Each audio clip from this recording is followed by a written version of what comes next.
What up? What up?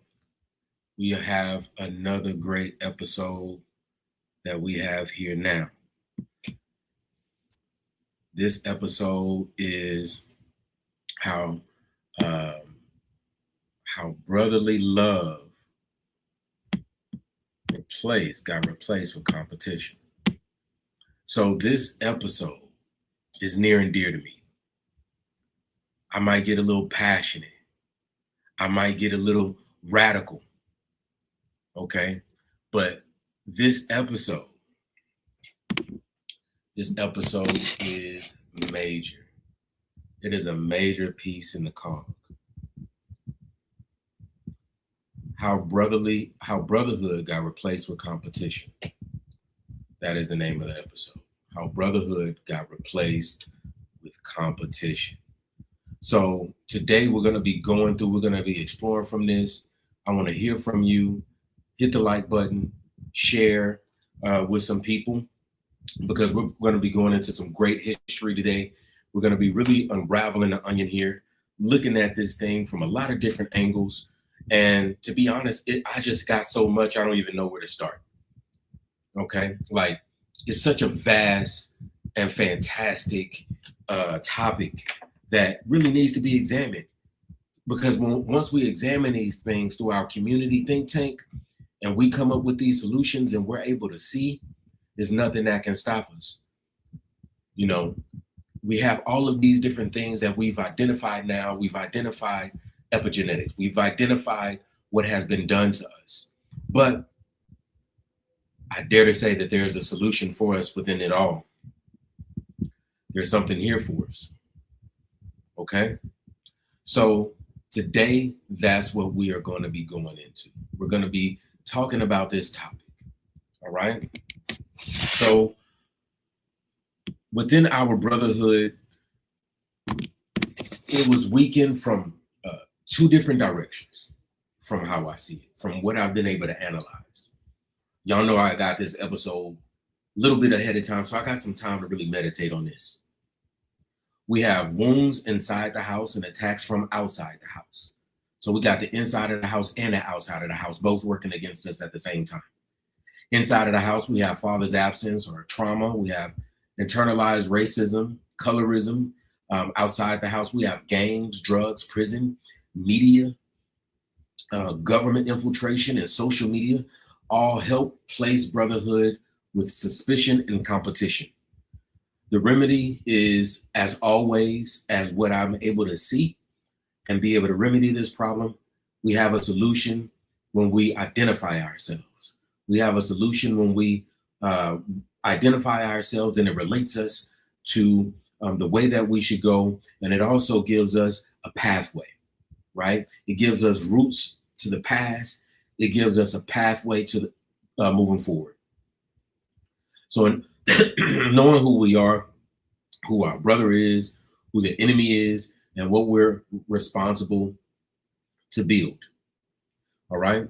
So with that being said, when I look at this, right, and right before I came on, I had a veering of thought, and my thought was this: when I look at slavery, and I'm gonna read this straight from the internet. This is Google, and I googled in how were slaves pit against each other, and so it looks like it got some pretty good sources that this is linked to, and so I'm gonna read it from here. It says, to maintain control, enslavers used calculated psychology and physical tactics to turn enslaved people against each other by weaponizing labor hierarchies, enforcing deep divisions, and exploiting human survival instincts.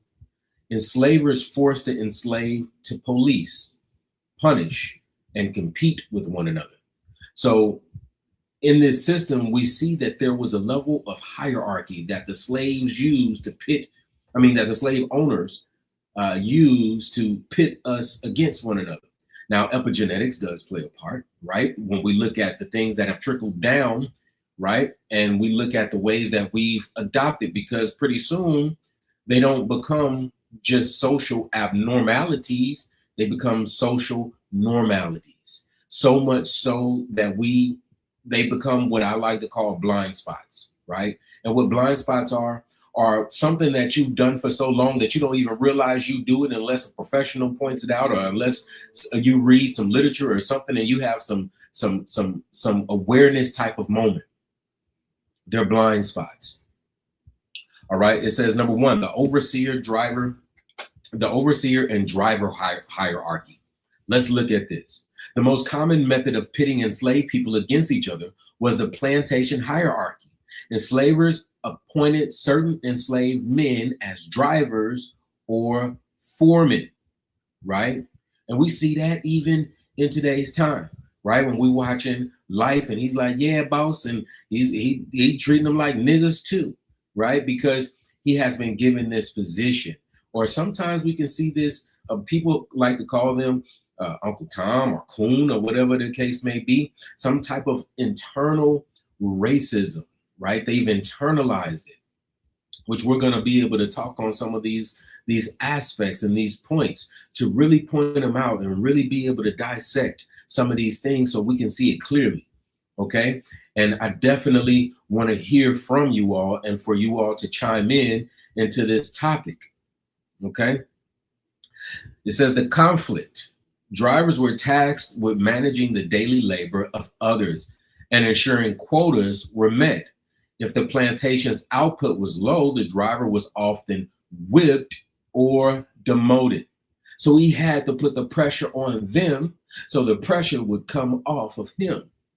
And we see that all the time. We see that all the time with when it comes to fathers, right? In the home. This is just from what I can see.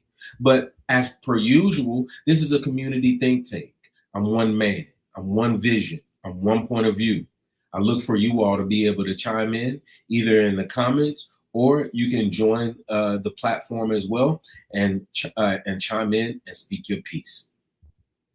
So the results, it says this forced drivers into an impossible position where they had to push and sometimes physically punish their peers to protect themselves. We're still doing that today.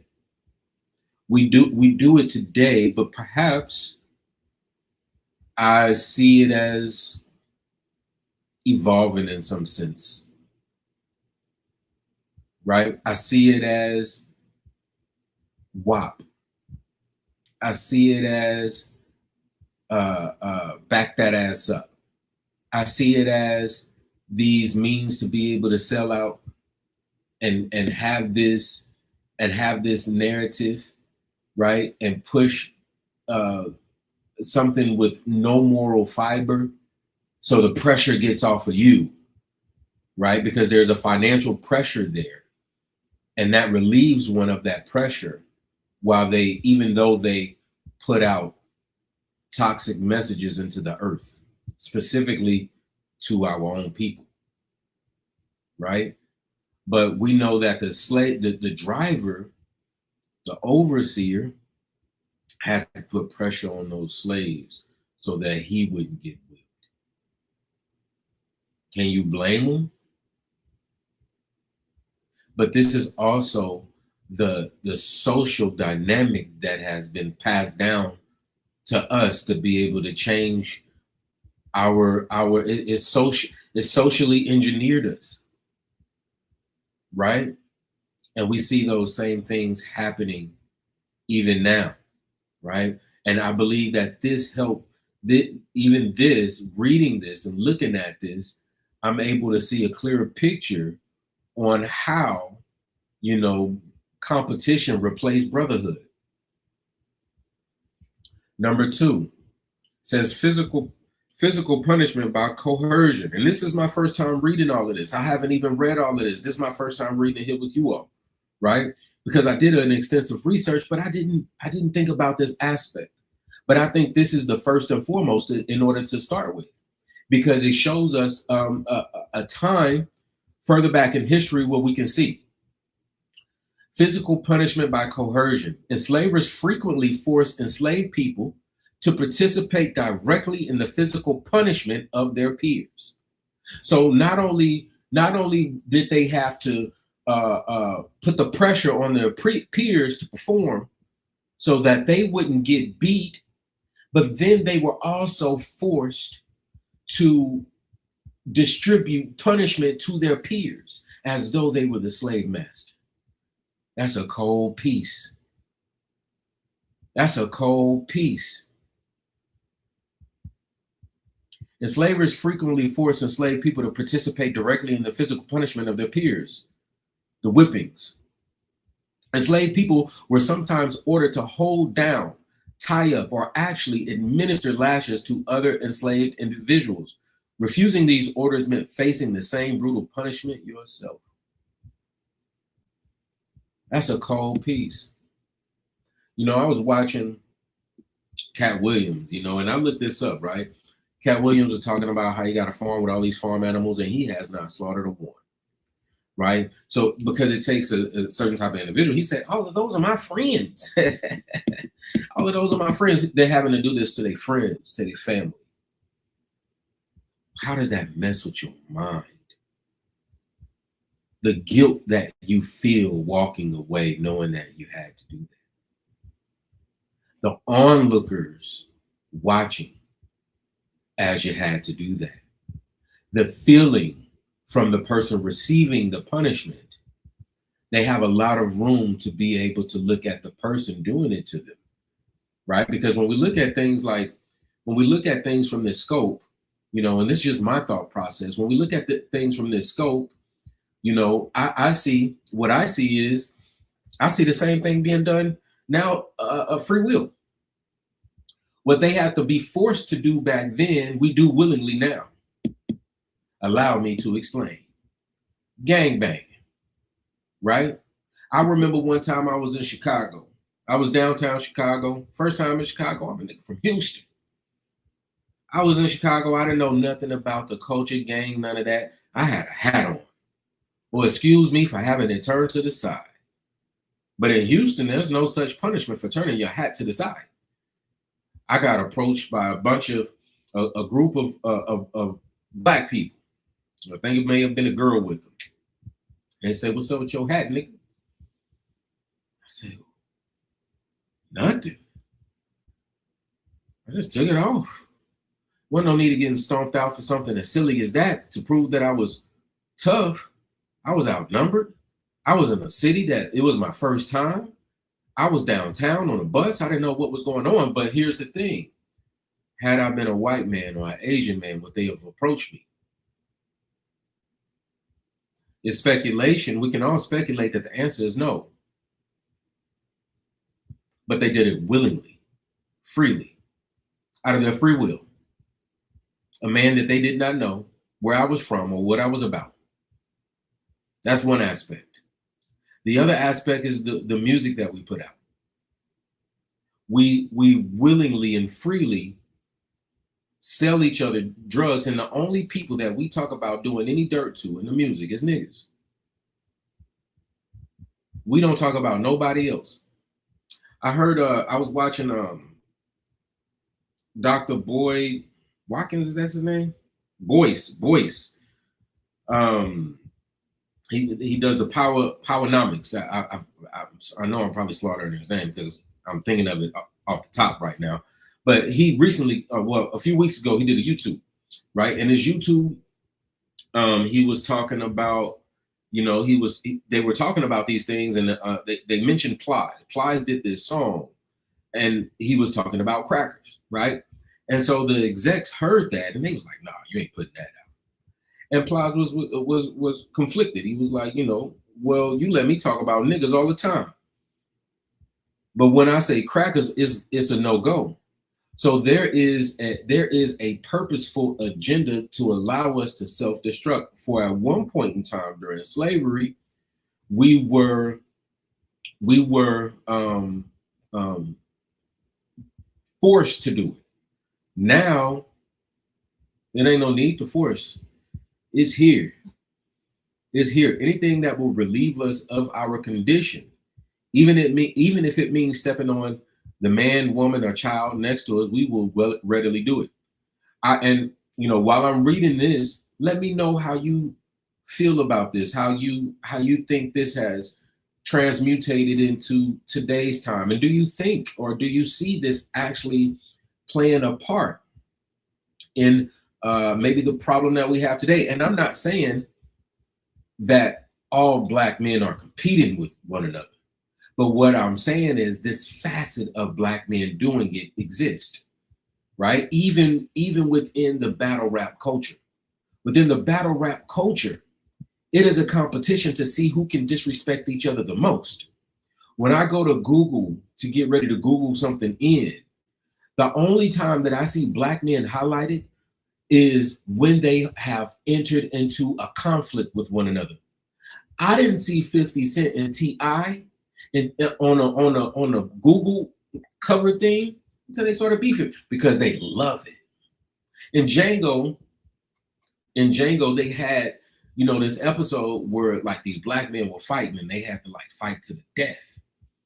Now, whether that is truly something that was done, I haven't looked into it to see. But one thing that I do know is that white people love the entertaining of niggas fighting. They love it. They love when we rap against each other. They love when we beat the shit out of each other. That's what they enjoy. That is entertainment. So I can see from here, even looking at the unraveling the onion and looking at what was, to see what is. And if you're joining, thank you for joining this live stream. We are live.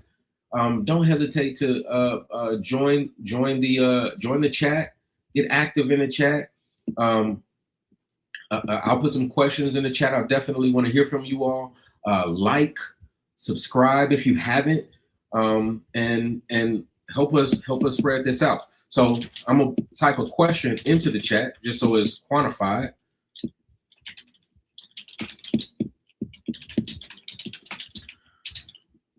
Part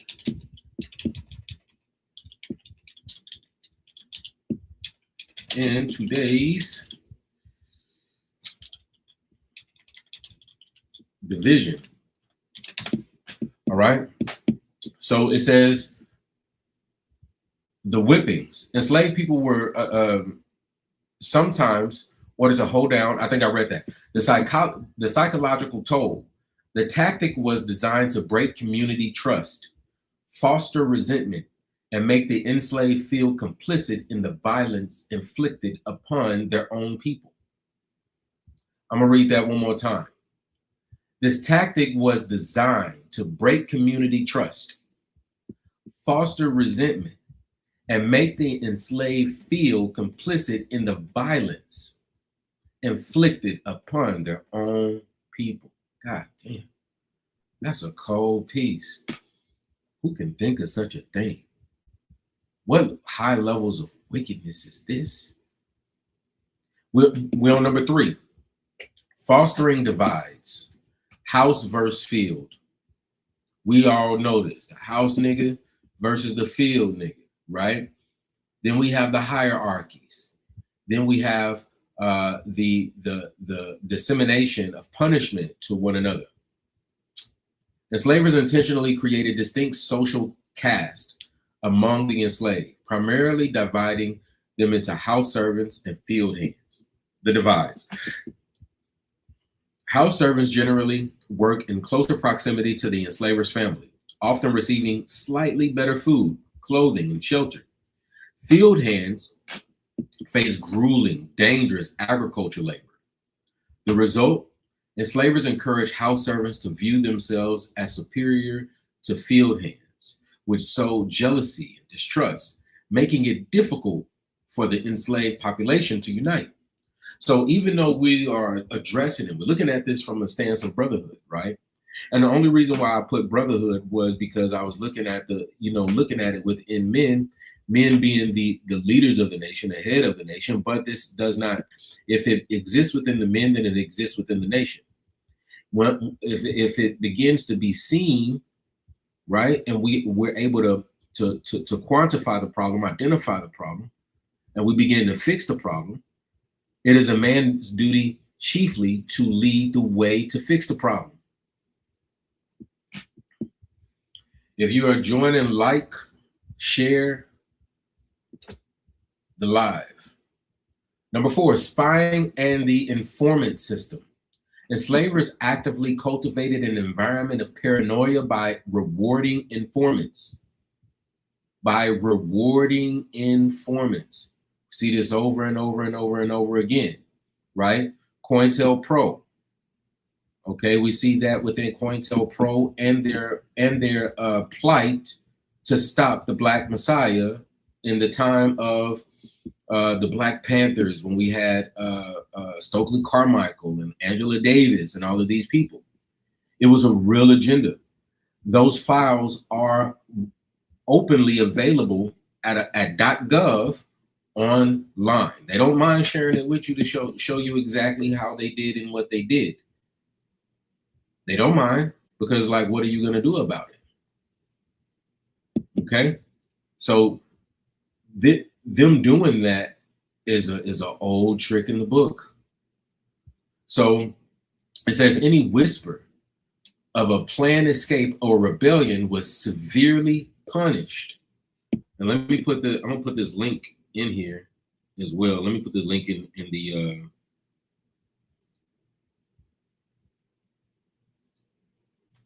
the chat. If anybody wants to join, chime in. That is how you do that. You can click that link. You can chime in. I would love for your video to be on. If you're not presentable at the time, then that's fine. You know, it's more about the conversation than it is all of the aesthetics. Okay. All right. So it says any whisper of a planned escape or rebellion was severely punished, because enslavers often rewarded those who exposed escape plots.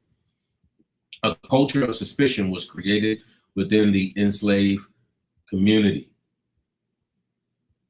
Peace to you as well. Right? So next point, this forced enslaved people to be highly secretive and guarded around one another, preventing unified action or trust. They became suspicious of one another. They didn't know who was going to be the Judas, because we always have somebody willing to sell out. They just doing it on a different scale now. You know, when we look at all the other nations, right? When we look at all the other nations, even when we look at, you know, even I think it more so started in the Obama administration. When they wanted the black vote, who did they go get? Who did they go get during the black vote? If y'all can answer that in the chat, let's get some chat going. Let's get some interaction going. During the time of Biden, during the time of Obama, when they want the black vote, who do they get?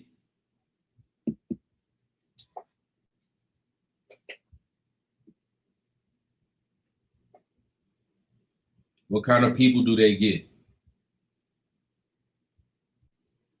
I'll give y'all like a minute or so to throw something in the chat. Who do they get?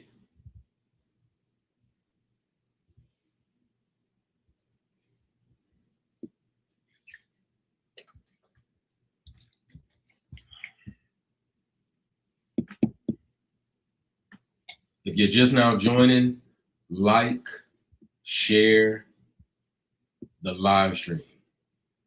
If they want the black vote, they get Hispanics. I don't know. If they want the black vote, this is my answer towards it. I appreciate you. My boy said Hispanics, and he said migrants. If they want the black vote, they get rappers, they get ball players. That's what they're gonna get. So what is that telling us? What that's telling us is that we don't have no real leadership. That's what that's telling us. Because rappers and ball players were never meant to be the example for us. They don't go get a scientist. They don't go get, you know, your political leaders or smart people. That's not who they go get. They go get your Cardi B's. That's who they go get. So let's look at the next point. This is 5. Last one on this point. What happened to us? Popularity. Absolutely. Absolutely. They go for somebody who's popular, not anything else. Right. So I made that point to say that there's always somebody willing to sell out. It's always what, and when I say sell out, I don't mean somebody buying in like Charlemagne be talking about. No, I ain't talking about that. What I'm talking about is chunking your morals to the side, being willing to give a message to the people that's toxic and destructive to themselves. That's what I'm talking about. So let's look at number 5 in slavery. Within slavery, number 5, weaponizing privileges. Enslavers used basic necessities like extra rations, a day off, or permission to visit a spouse on a neighboring property as rewards. So I'm going to read that again. Enslavers used basic necessities like extra rations, a day off, or permission to visit a spouse on a neighboring property as rewards because these privileges were scarce. Enslavers could incite competition among the enslaved. People were forced to constantly navigate a system where their neighbors' gain could mean their own deprivation. Ultimately, these tactics were all part of a deliberate system of control known as divide and conquer. That's what we are dealing with. Divide and conquer. And unless you input something into your mind, into yourself, that is knowledge and understanding to oppose that knowledge, you will forever be seeing the world through that lens, the blind spot that I talked about earlier. It says, by keeping the enslaved population suspicious and eternally divided, enslavers aim to prevent the solidarity, trust, and communication required to stage mass uprisings or escape. So, Brianna, I see you said buy. So there's this false narrative that that's the only way to communicate with us. And unfortunately, youth buy B-U-Y, buy into that, and it perpetuates the fallacy. Absolutely. Absolutely. It does perpetuate the fallacy. But it's like, my thought process is like, to some extent, yeah, the serpent gets punished, right, for what the serpent is doing.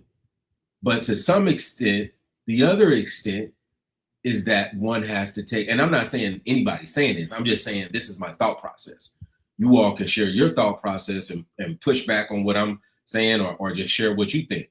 But I believe that there's a 2-part accountability here. I think it's the people that purposely are doing things to us. And during slavery, I can't really call it, to be honest with you, because that's a really tough place to be in.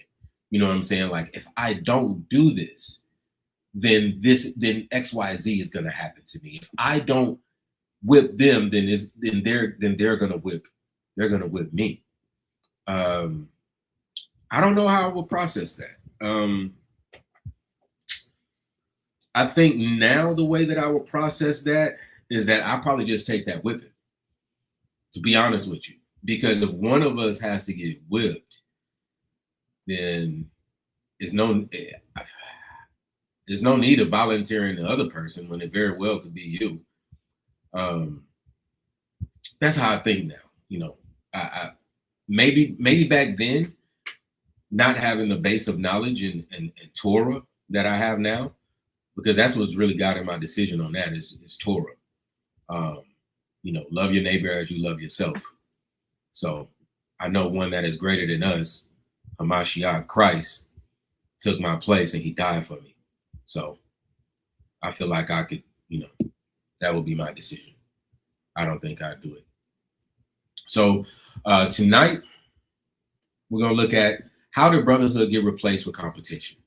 Because a brother is supposed to be your help, your witness, your correction, your shield, and your sharpening stone. But somewhere along the way, brothers started seeing each other as a threat, right? And we can see that in, when we look at the Torah, we see Genesis 4:6 through 10, we see Cain and Abel. So the first brotherhood breakdown was not poverty or racism or government. It was envy.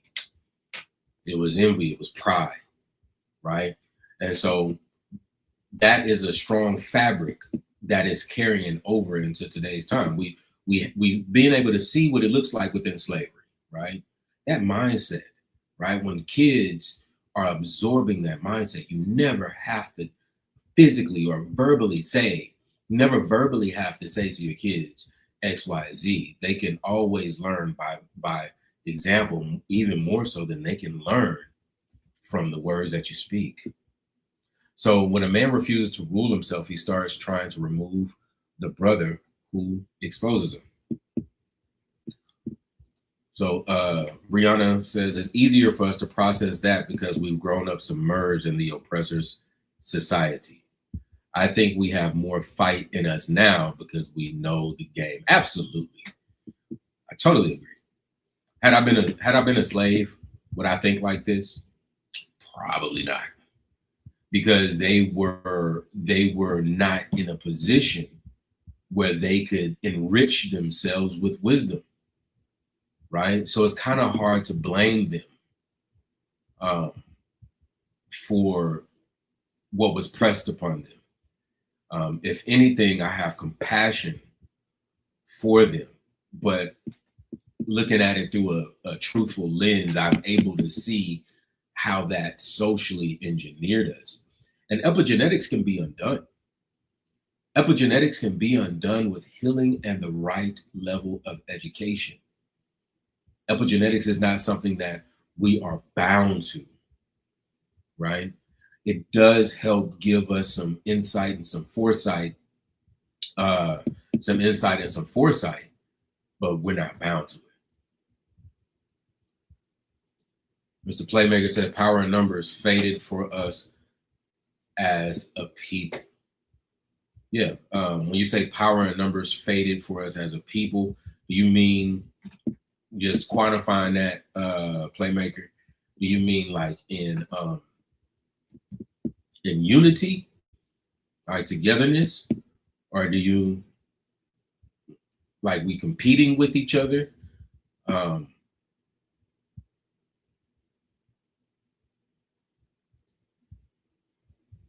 So while you get that, let me know, give me some quantification. Go a little deeper on what you're saying, so I can understand it more, and so that the people can understand it more. Perhaps they do, and I'm just looking for a little enrichment on that. So we also have the childhood wound, right? The childhood wound, which is also a derivative of the slave wound, is Black boys don't trust Black men. It says, I mean, in the sense they took us sticking together and turned it around to almost be a bad thing. Okay, yeah, okay. That's what I thought. We're saying the same things. Okay, cool. Yeah, for sure. But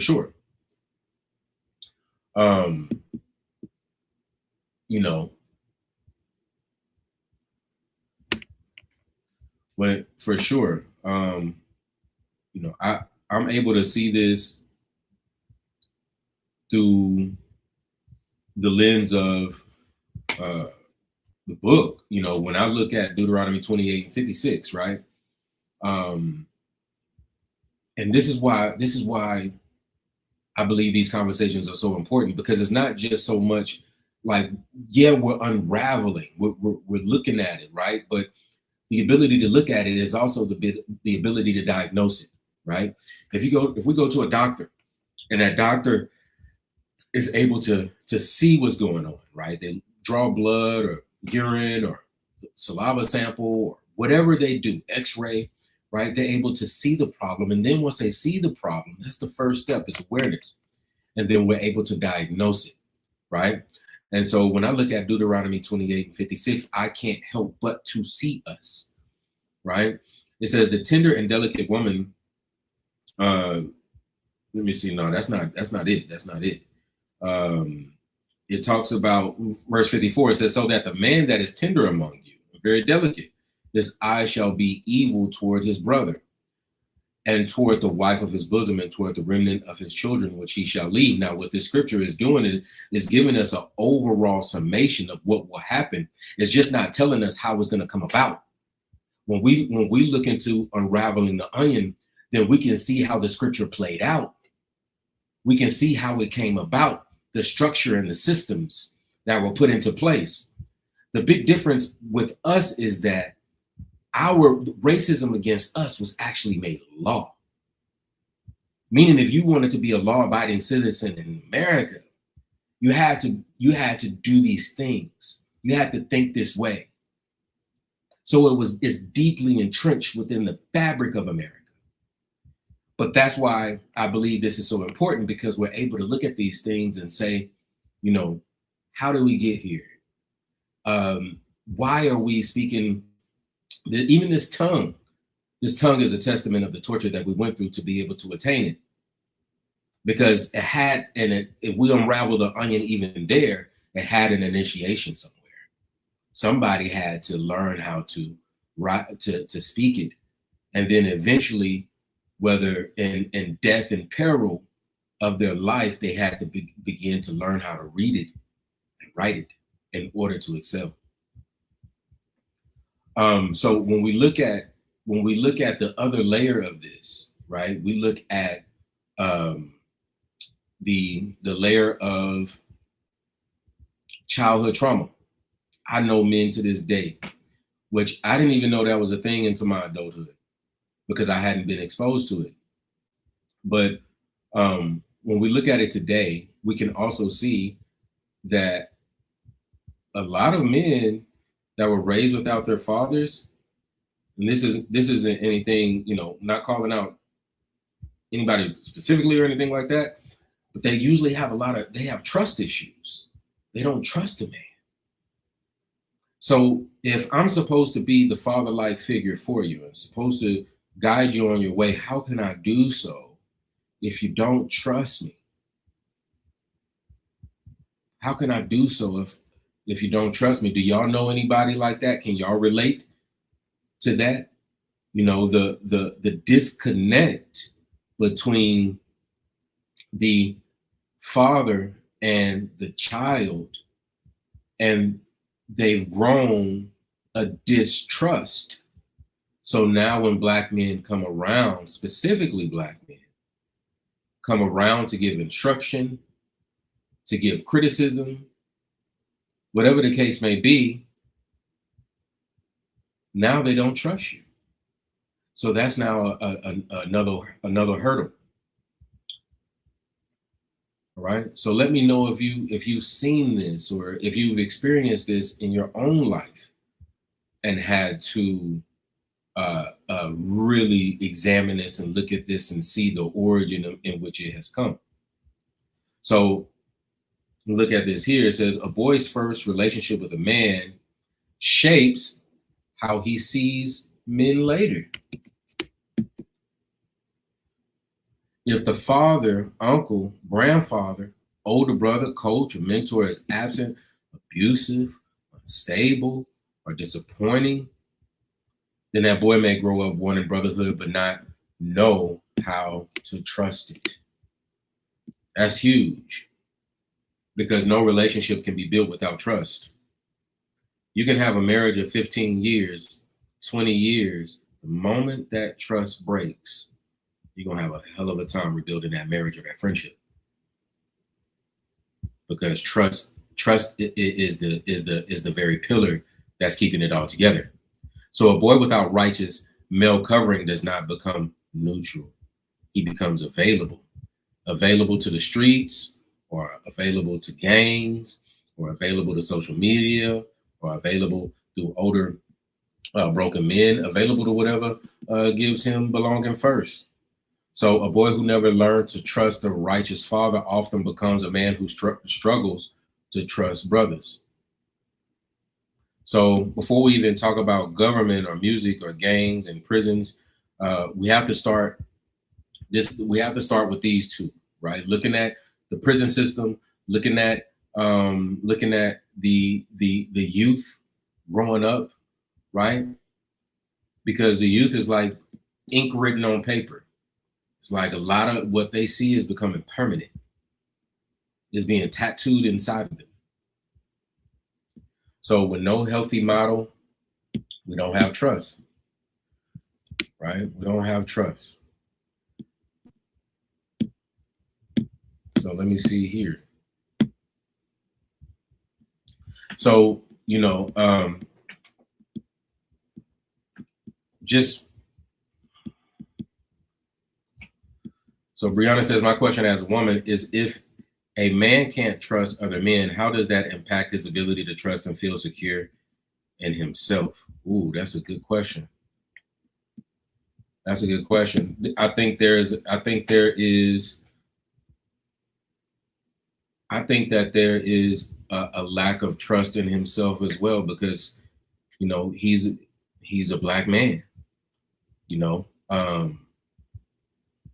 That's just that's my opinion on it.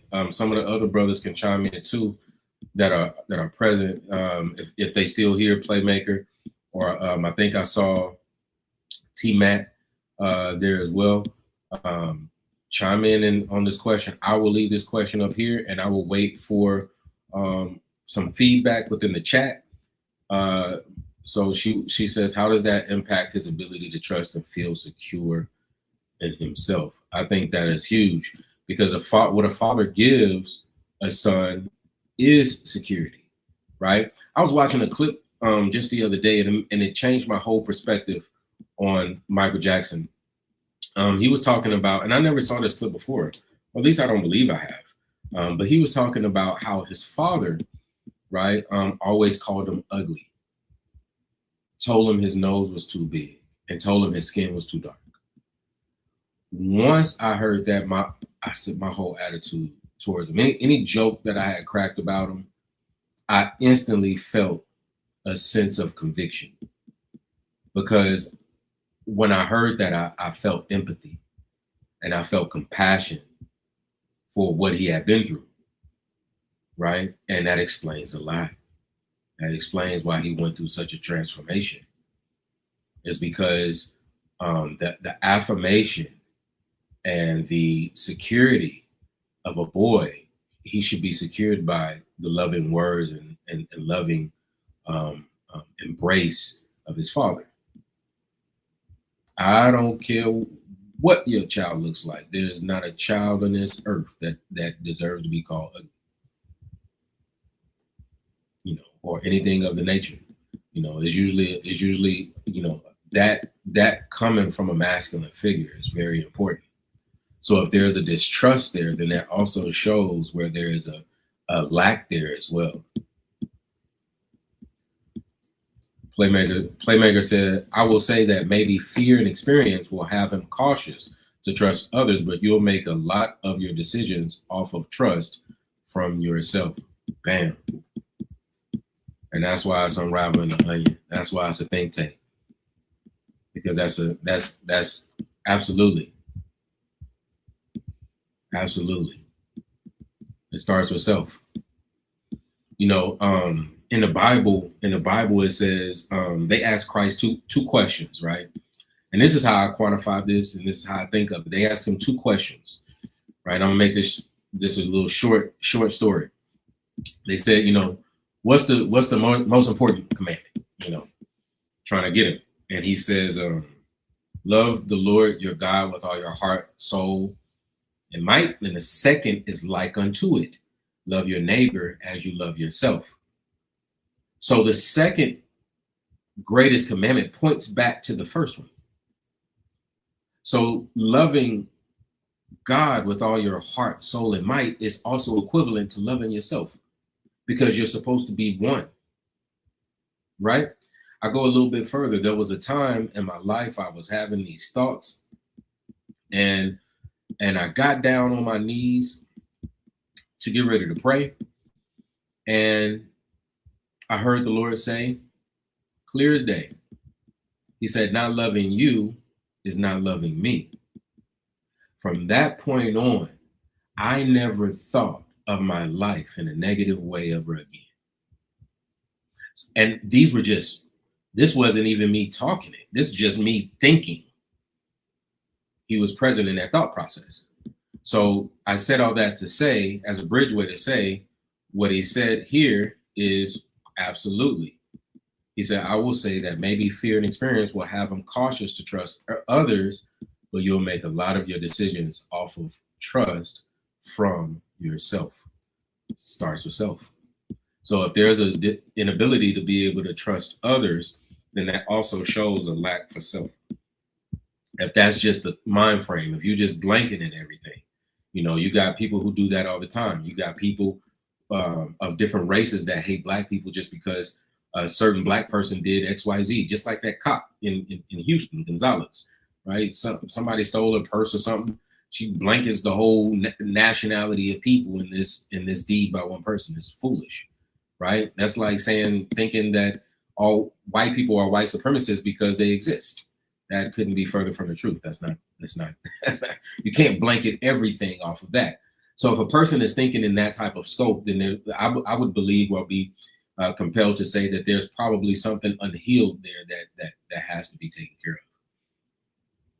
All right. So thirdly, what I'm able to see is let me see what I got here, because I got so many of them. I'm trying to get through them in a decent amount of time. So internalized racism and colorism, right? So I got a little video clip here. You know, I always got some type of videos that I done pulled up. I'm gonna play this video, and then we'll talk about internalized racism. I'll read a little bit on it, and we'll talk about it. Black folk who have internalized white supremacy. Some of the biggest white supremacists you'll meet are black folk. So when you have that kind of a message internalized, it makes it harder to do the work of fighting the stuff out there. Because if you've internalized your enemy, you'll be a better enemy to yourself than anyone else can be to you. I'm not ignoring the real structural issues that are out there in the world. I know they exist. I devote much of my life to fighting them. You know, I'm a hardcore left-wing activist, you know. However, in my activist work and in my organizing work, I sometimes can get frustrated by how our people, who I love deeply, don't love themselves deeply and don't believe that it is even possible that we can get beyond this moment or that we can get beyond these statistics. Well, it makes our job that much. All right. So that's what he was talking about. We become an enemy to ourselves. We internalize the racism, right? And this isn't just for people acting Caucasian or acting, or perpetuating white supremacy in that type of way. This also can give way to what we have within the music industry. What we have within the music industry. Charleston White said something. He was saying that. He said he was talking about rappers. He said, "You my enemy," right? He was talking about them being the biggest white supremacists because of the message that they put within the music. Is what we talked about earlier, right? What we talked about within slavery, how there's always somebody willing to sell out. There's always somebody willing to do it, regardless of the excuse. And I totally get it. Some people are not as educated enough. Some people have not been exposed to it enough. But there's a certain level of morality that we all typically kind of have, just basic, just innate within us. And even if that is the case, right? I would even push to say that, you know, I can have a pistol, and that pistol, I could be aiming at a deer and I hit you with that bullet. It does not matter that I was aiming at the deer. What matters is that there is a person who is in peril to lose their life and may be in need of medical attention because the bullet impaled them. And that's the same way that I think about even with the entertainment industry, because there are people being affected in real life.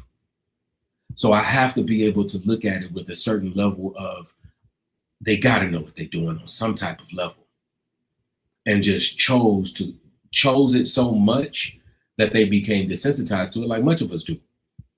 Right? I remember the first time I was 17, the first time I lost my virginity. I thought the same thing. I was like, man, this is wrong. I should not be doing it. And then after I did it enough times, I stopped thinking it. I stopped being desensitized. I was desensitized. Okay, so have y'all dealt with this particular aspect, or seeing it, or even unknowingly participate in it? Because I know I have. Playmaker say, I hate that they can't give you a reason to why, and it basically becomes because they said it. Yeah, and are you talking about the artist or like entertainers?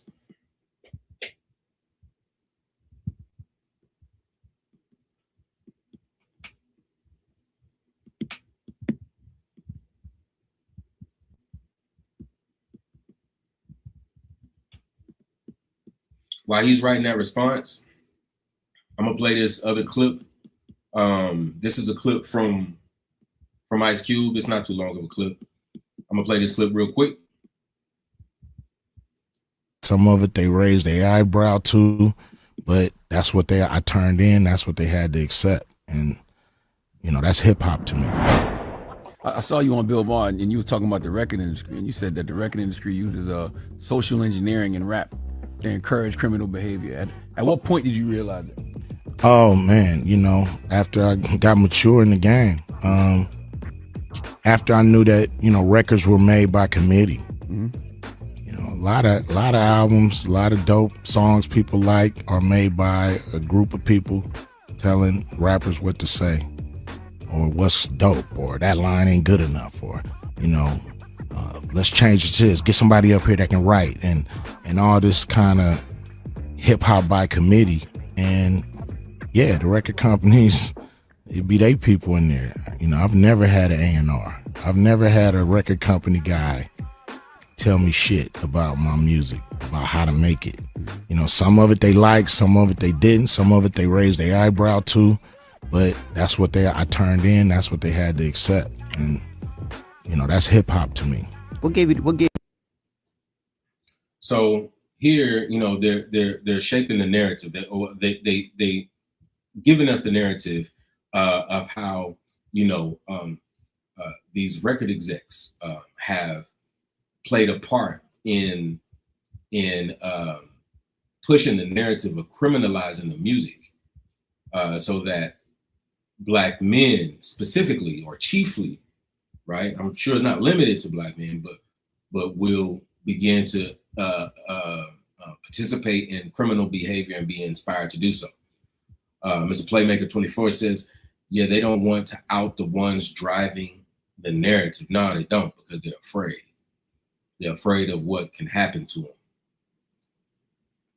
I once told that when I said I had new music coming, that I didn't look like a rapper. And that's when we knew the tables turned. Mm-hmm. Yeah. Yeah. For sure.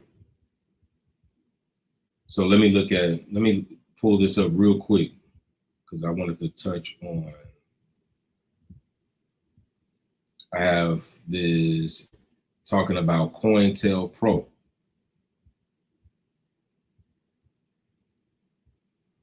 What they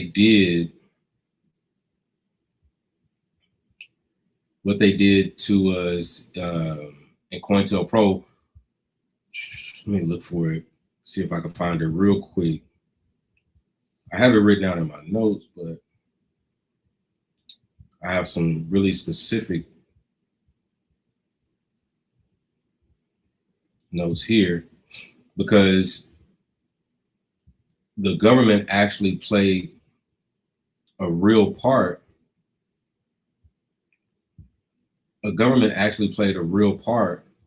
Within making sure that we stayed divided when they were fighting against a Black Messiah. A Black Messiah. Are y'all familiar with that?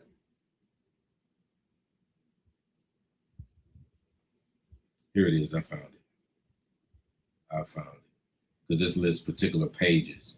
So it is an FBI COINTELPRO file connected to Black nationalist hate groups, Black Panther Party activity.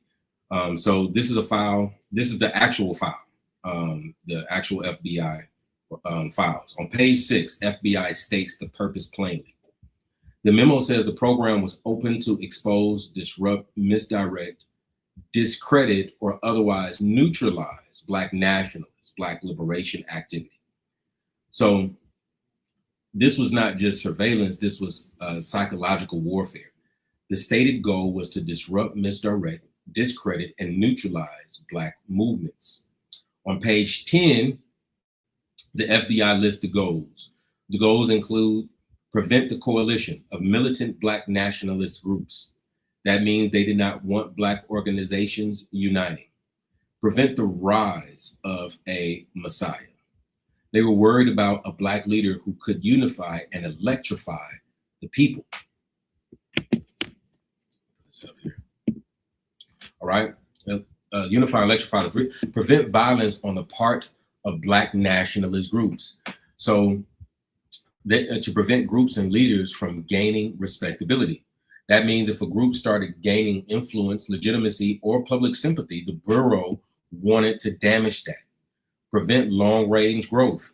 That means stop the next generation from being organized. So it wasn't just stop this generation. They wanted to make sure they stopped it perpetually. They had a long game plan to make sure that they stopped it perpetually, right? On pages 14 and 18, anonymous letters, they used anonymous letters to write to the Black Panther Party to create distrust. So the document discusses sending anonymous letters involving Black street organizations and the Black Panther Party on page 15 of this document. The proposed letter is written in the voice of a Black brother, warning another man about Panther members, which was direct manipulation. The point was to make Black men suspicious of each other. The Bureau was not just collecting information, they were manufacturing distrust. Now we're starting to get a more roundabout picture. Not only are we seeing it connected with slavery, but seeing it connected with childhood, seeing it connected with internal racism, but now we're seeing it even within the Black Panther movement, where the distrust was sold. Now we have the FBI saying this wasn't just for this generation, but we wanted to make sure that we perpetuated to the other generations.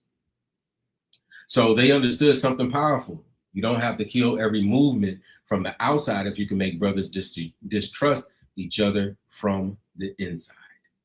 Pages 17 and 18, the FBI authorizes mailing anonymous letters. The FBI memo grants authority to mail anonymous letters and even says to use a commercially purchased envelope so the mailing could not be traced to the source. So that's huge because it shows calculated deception. And pages 19 and 20 of this documentation, the FBI discusses creating doubt around a Black Panther connection. The memo discusses the Black Panther Party and a man connected around street organization circles. On page 20, the Bureau suggests an anonymous Dear Black Brother letter meant to cast suspicion, raise doubts, and make the person appear like a possible informant or government-connected figure. That tactic is commonly called bad jacketing. That is the tactic that they were using, bad jacketing, making people think someone is an informant, traitor, or danger, so trust breaks down inside the group.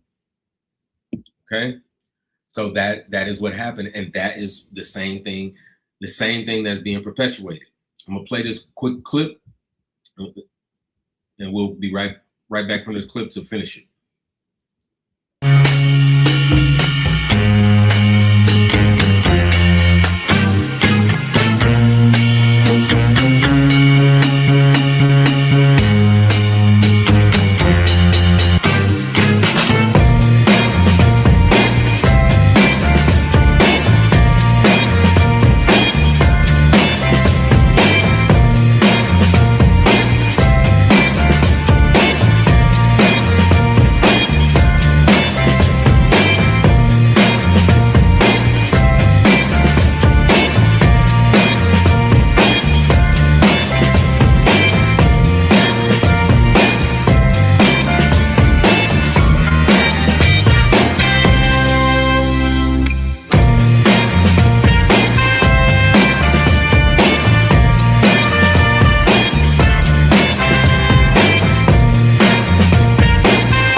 taught you, please, who taught you to hate the texture of your hair?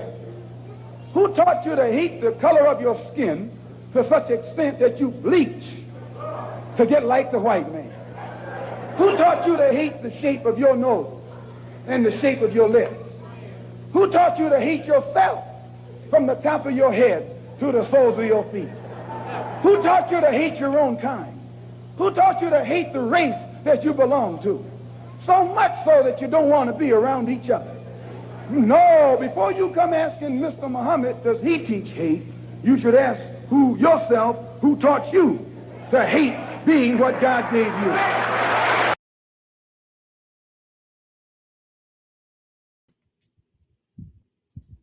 So just played a few of those clips.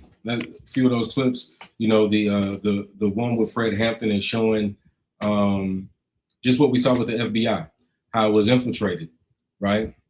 How O'Neill, I don't know if y'all ever seen that movie. It's a fantastic movie, Judas and the Black Messiah. If you haven't seen it, definitely check it out. But it shows how they were infiltrated, right? It was O'Neill had got caught still in the car. And so he received a call from the FBI. They said, we know about the stolen car. He had crashed it. And so they gave him an ultimatum. You can infiltrate this group, be a snitch for us and tell us everything, or you can get this charge. You know, facts. It is a great movie and soundtrack. Or you can get this charge. Well, O'Neill chose to go ahead and snitch, right? That's what he chose.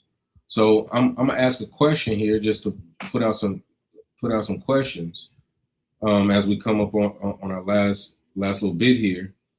What image of Black manhood did you consume the most growing up, and did it build you or cost you something? What image of Black manhood did you consume the most growing up? And did it build you or cost you something? My answer to this, the image of Black manhood that I consumed was probably two parts, because I had my father, right? And whether he physically sat down and spent one-on-one time to teach me or not, I still learned from all of his actions, right? And there were certain things that I learned from my father. So I would definitely say my father played a big part in order to balance things out. Outside of my father, however, the image of Black man that I typically saw, especially within the media, was nothing, it really wasn't anything positive. I saw this more so when I lived overseas in Egypt. When I lived overseas in Egypt, it really gave me you don't really realize how much is perpetuated until you see it through a different light, right? The only way that we came on TV when I lived in Egypt, the only thing that depicted us was pimps, thugs, gangsters, rappers. There was not one positive image that came through the tube on that Egyptian television, on the FX, because you watch all the movies on FX at the time. And there was not one positive image. And so sometimes when I would walk down the street, they say, hey, it's Snoop Dogg, you know, because that's all they know. That's all they see of Black people. This Playmaker said, pops and uncles molded me. Yeah, that's a beautiful thing. And being around Grandpa taught me a real appreciation being around older, more knowledgeable Black men.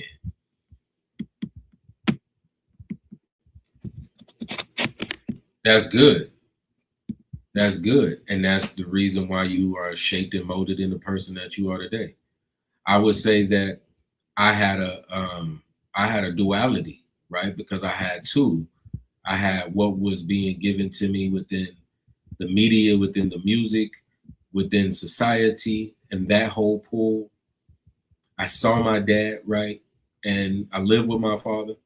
So it gave me some level of anchor that just didn't need to be said. Certain things didn't need to be said per se, but there was a life that I was living when I was outside the scope of my father, as far as the things that I entertained. And I wouldn't even go as far as to say that he would necessarily push back on those things. I don't know if he would have or wouldn't have.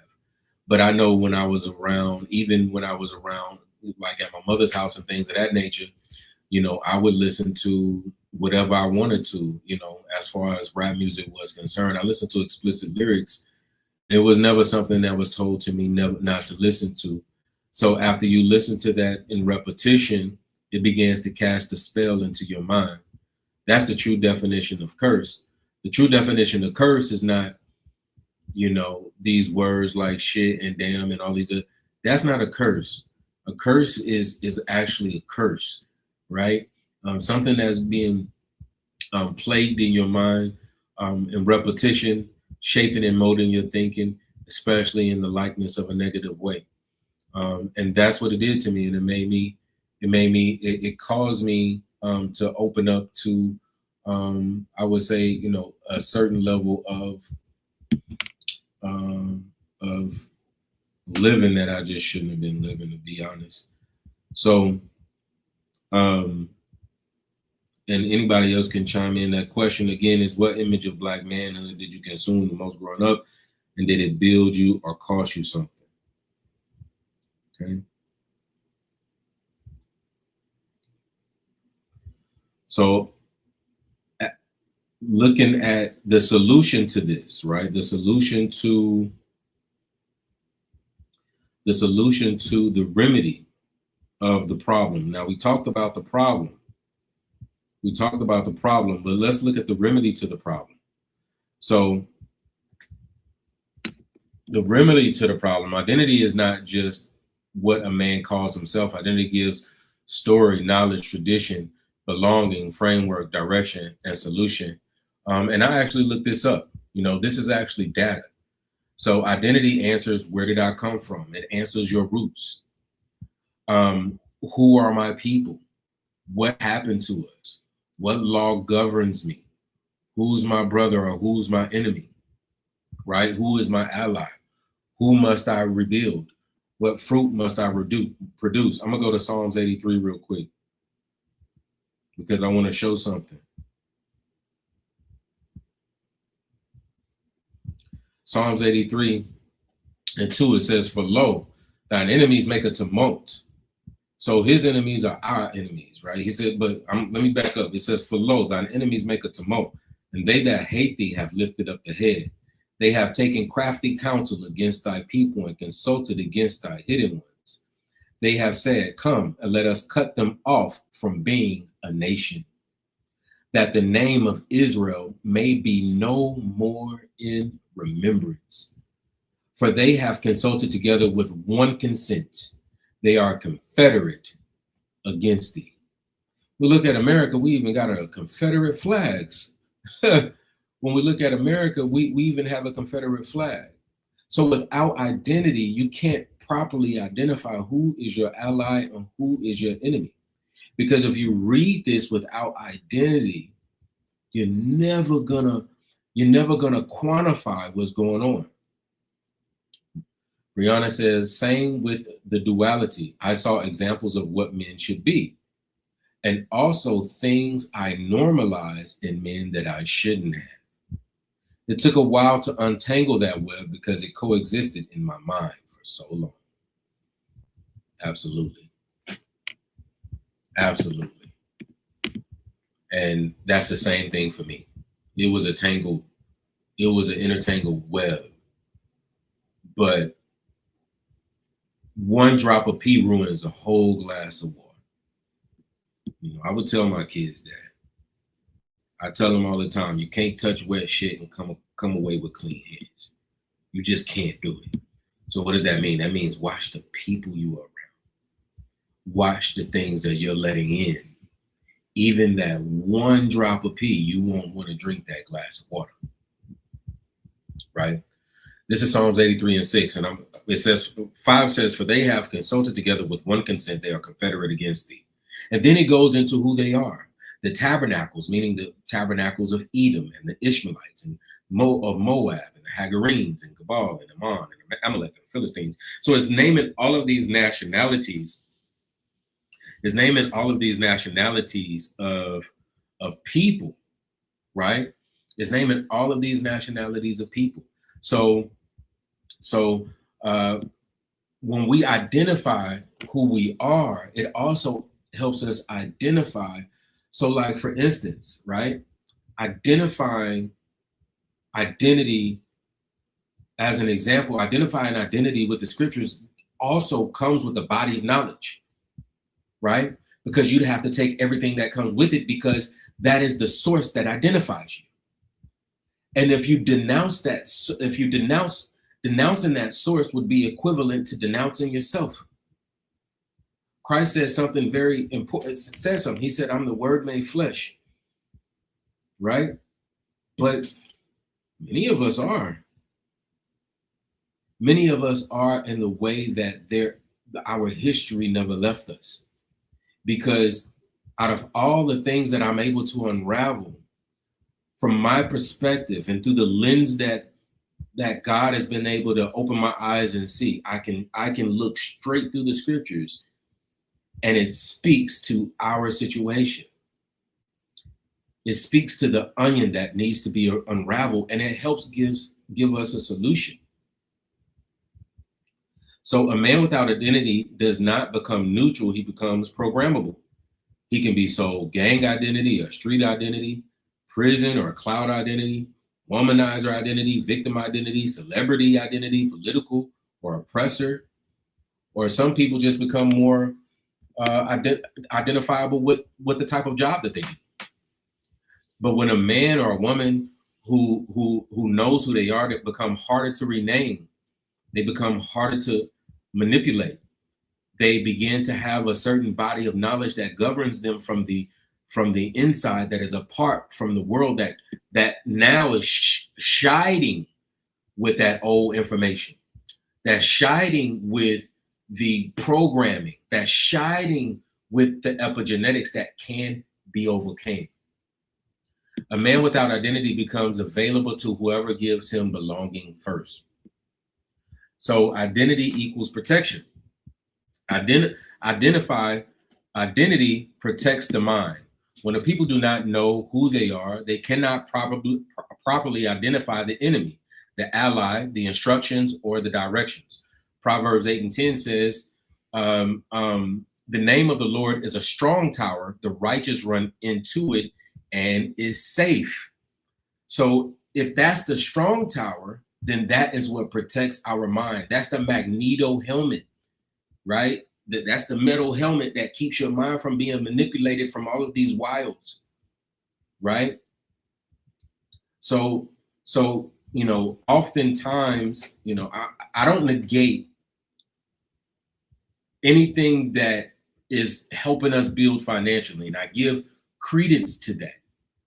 But I think that there's so much conversation about finances that I don't really have to touch on it, because this is the part of the conversation that's really missing, right? Because there is a reason why we landed within this situation.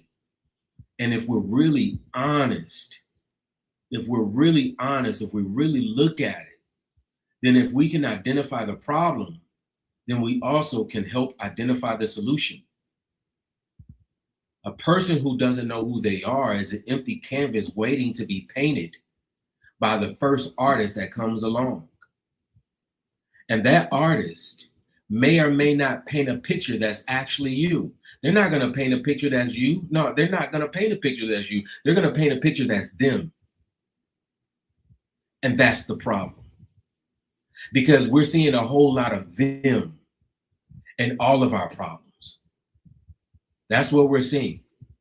We're seeing a whole lot of infiltrated them. But just like we said before, there's a starting point where the door is being opened, right? And you all can chime in and you can, give your feedback. So my question would be this. If someone took away your job or your money, your reputation, your neighborhood, what would you have left to stand on? What identity would you have left to stand on if they stripped everything, right? Because American culture And I'm just gonna talk while y'all analyze that. If someone took your job, your money, your reputation, your neighborhood, and what you have left to stand on, who would you be? Right? Who would you be? American culture, what we've established here in American culture was what we just established here in American culture. But a lot of it is not the culture that we actually initiated, right? When I look at things like Christmas or Thanksgiving, we didn't initiate that. That is also somebody painting on us the picture that they want, filling us in with the narrative that they want. But the thing is if you capture the mind, then there's no need for change because they are already doing the work themselves. My life began to change when I looked at things through the perspective of Torah chiefly. If you don't know what Torah is the first 5 books of the Bible, right? And why am I saying that? For me, right? And I believe the same solution lies for us all. Why am I saying that? Because the identity is within the first 5 books. The marriage of the Lord was in the first 5 books. The visage of the people being people of color. Their condition is within the first 5 books, but the do's and the don'ts are in the first 5 books. The rest of the Bible, after you leave the first 5 books, which is the law of the Lord, the rest of the Bible is expecting you to already have this knowledge as a foundation. So as you're watching it play out, you know what's happening. You know what's happening, why. It's impossible for you to leave Deuteronomy and go into Joshua, Judges, Ruth, Chronicles, Kings, the prophets, and even the New Testament and fully understand what it's saying unless you have the legal framework down packed. And you know the do's and the don'ts. It's the do's and the don'ts that landed us into this situation. And I can readily stand by my position on this, and I can show you, as I do from week for week, I'm open to all perspectives. But this is my perspective anchored down because I don't see a stronger truth in the earth. Neither is there another literature within the earth that speaks to our condition. Not only speaks to our condition, but speaks to our condition before our condition became our condition. What record on earth can do that for anything else? I'd love to see it. So that question again, if someone took away your job, your money, your reputation, your neighborhood, what would you have left to stand? While you're getting that, I'll go ahead and continue while you're getting that question to be able to throw that in the chat. So Genesis 3, the serpent first weapon was false knowledge. So this is the oldest trick in the book. The serpent in the very beginning was his deception came through false knowledge, getting them to act in a sense of lower self by believing that the word of the law or word or law of the Lord was no longer good, that it had an expiration date, or there was a wisdom higher than that one. I beg to differ.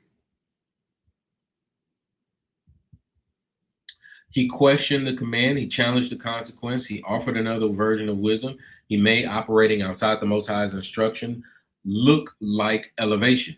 So the oldest trick in the book, literally and figuratively, was false knowledge make disobedience look like elevation. And then the Psalms 83 tie, which I read, produces the wrong. So read shows nations taking crafty counsel against the people of the Most High. If we do not know that speaks to us as a people, we read our condition like random suffering instead of targeting the opposition. So that produces the wrong type of mindset. But identity gives the right mindset of caution, discernment, defense, rehabilitation, restoration, obedience.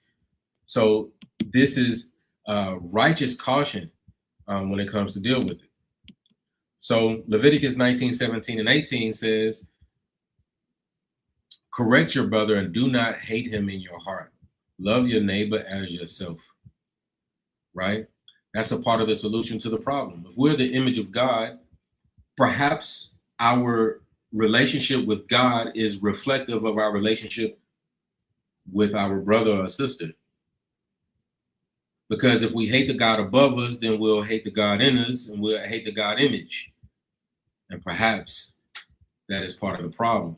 You feel free to answer the question and also tell me how you see the solution.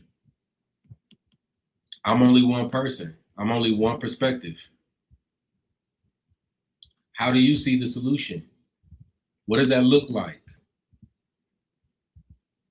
Right? I say start with self-love. You can't love nobody until you love yourself. You can't give what you don't have.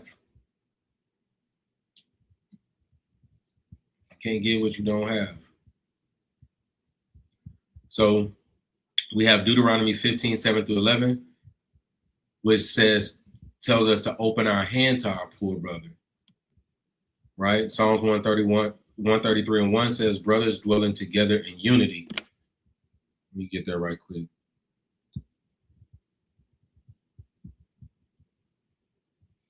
It says, behold, how good and how pleasant it is for brethren to dwell together in unity. That's for us. That's what we are supposed to be doing. But unless we, and there's also a level of strife even within, I would say, even within people who claim, spirituality. So even more so, this thought of being like superior, and if you don't know what I know, then you are part of the devil and you a fool, and so on and so forth. And it's like this self-righteous, puffed up way of being, as though like you don't have no grace or love for nobody else. And people look at people through that type of lens as well, which causes division. My thought process is that we all been wrong. And it's okay to be wrong. Sometimes the example is to show how to take accountability for being wrong. Sometimes that's the example. Not always for being correct. Sometimes taking accountability for being wrong sends a larger message than being right within itself.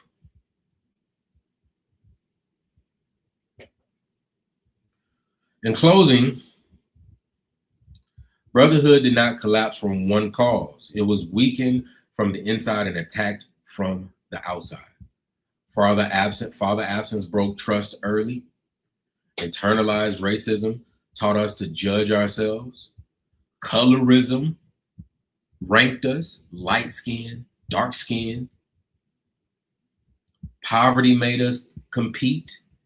Gangs replaced fathers and elders. Right? We have gang culture that was orchestrated. The drug to prison pipeline.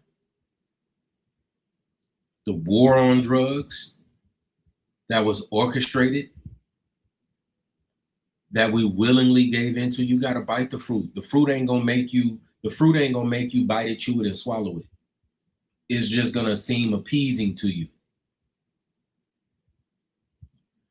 COINTELPRO attacked unity. The war on drugs filled the prison. Media sold destruction as identity. Social media turned comparison into a lifestyle. But Torah gives us the way back. Why do I highlight Torah? Because you can't understand the kingdom, how a kingdom operates fully until you understand the legal framework in which it operates in. A kingdom has to be built on legal framework. What have we been doing today? We've been unraveling legal framework, looking at COINTELPRO, looking at laws and slavery, right? I didn't even go into Jim Crow, but we know that there's a legal framework that help aid in the oppression and the mindset of our people, even within slaves, what the slaves had to do, right? I would consider that part of the legal framework that was built at that time. So looking at the legal framework allows you to really see the nation or see the kingdom in the correct and proper light, which has been missing from our people from hundreds of years from what I understand. The remedy is not just telling a black man you're somebody. The remedy is telling him you are somebody under law, under Torah law. Because Torah says if you break these commandments, this is what will happen to you. That's why we're unraveling the onion. That's why in Deuteronomy 28, it talks about all of the things that we went through. It talks about being in a field, right? And picking the fruit of the field, but not enjoying it. It talks about how your children will be sold into slavery. That happened to us on auction blocks. Deuteronomy 28 and 68 talks about being sold into Egypt, the house of bondage with slave ships. That happened to us. Why did it happen to us? When Kanye West, something controversial, he said that slavery was a choice. I got news for you. He was correct. Because the scripture says, I put life and death before you. Choose life. We didn't think fat meat was greasy. That's what my 5th grade teacher used to say. We didn't think fat meat was greasy, so we tried it. And this is how we end up in this predicament, right? There's a standard of the law, just like there's a standard of the law here in America. If you break it, you'll find out what the standard is, and that's regardless if you believe it or not. The fruit is within the action. The covenant people reflect that fruit. Undeniable. If Christ had feet like bronze and hair like wool, and he was a Jew, what does that say about the rest of them? They also, too, would have to be that. If Ham, the son of Shem, is depicted to be part of the African nations, right? That's what they say, but not the Negro. That's what they say in the Zondervan Bible Dictionary. Then Shem and Japheth also too were men of color.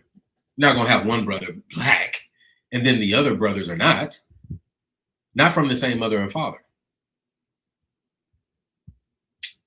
Let's continue.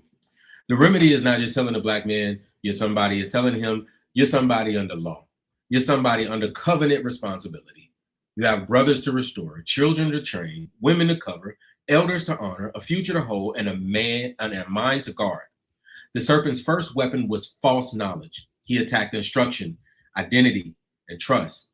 That same pattern still works today. If the enemy can get a people to forget who they are, question the Most High's instruction, and accept the lower image of themselves, they will destroy themselves while thinking they are being liberated. So we have to return to the anchor. Identity gives the roots, and roots give life, and life produces fruit. A brotherhood has to be restored by law, discipline, correction, responsibility, and obedience. A brother is not your enemy. He's not your competition. A brother is not your stepping stool.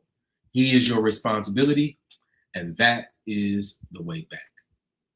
With that being said, shalom to you all. Thank you all so much for joining today. Like the video, share the video, donate, because it helps us do this on a larger scale. It helps us do this in person. It helps us have conversations where I'm on a panel with people, where other people are talking too.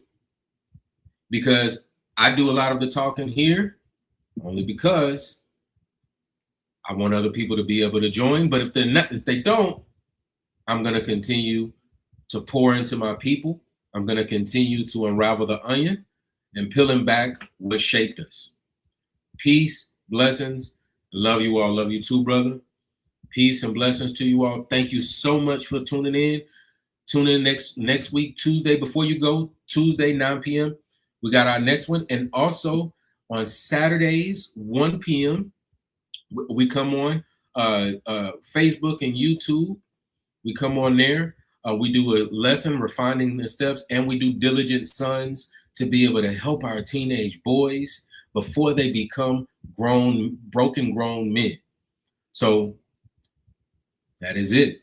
Shalom, and thank you so much for tuning in.